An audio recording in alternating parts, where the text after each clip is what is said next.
नमस्कार, मी रोहिदास AR न्यूजमध्ये आपल्या सर्वांचं स्वागत।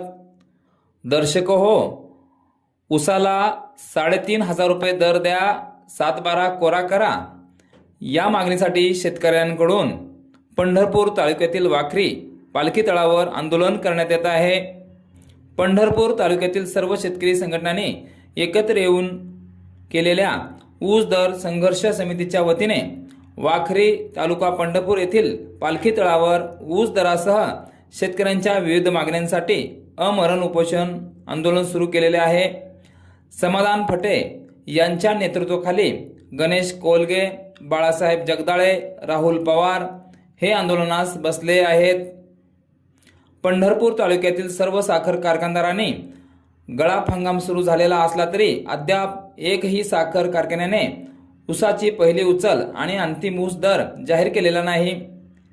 त्यामुळे सर्व शेतकरी संघटनांनी एकत्र येऊन ऊस दर संघर्ष समिती स्थापना केली आहे। या समितीने गेल्या 8 दिवसात तालुक्यातील गावोगावी जाऊन शेतकऱ्यांमध्ये ऊस दराबाबत जागृती करण्याचा प्रयत्न केला आहे।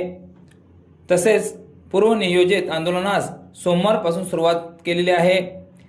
यावेळी पालखी तळावर सोमवारी सकाळपासून सुरू झालेल्या आंदोलनावेळी स्वाभिमानी शेतकरी संघटना, बळीराजा शेतकरी संघटना, रघुनाथ पाटील यांची शेतकरी, रयत क्रांती शेतकरी संघटना अशा संघटनेचे पदाधिकारी शेतकरी मोठ्या संख्येने उपस्थित होते। यावेळी बोलताना समाधान फाटे यांनी सांगितले की सांगली, सातारा जिल्ह्यातील साखर कारखानदारांनी ऊसाला 3400 रुपये दर जाहीर केलेला आहे, परंतु सोलापूर जिल्ह्यातील साखर कारखानदारांनी अद्यापही ऊस दर जाहीर केलेला नाही।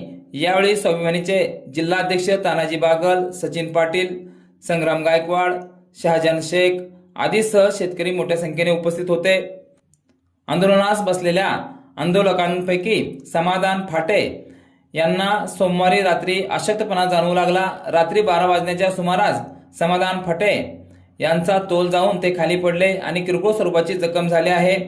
मंगळवारी सकाळी गादेगाव प्राथमिक आरोग्य केंद्राच्या वैद्यकीय अधिकाऱ्यांनी आंदोलकांची वैद्यकीय तपासणी केली।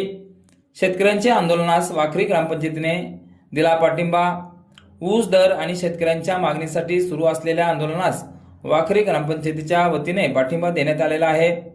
आंदोलनाच्या दुसऱ्या दिवशी सरपंच धनश्री साळुंखे, उपसरपंच उमाबाई जगताप यांनी आंदोलकांना भेटून पाठिंब्याचे पत्र दिले। यावेळी माजी उपसरपंच संग्राम गायकवाड, सोमनाथ पोरे आणि चंद्रकांत चव्हाण आदी उपस्थित होते।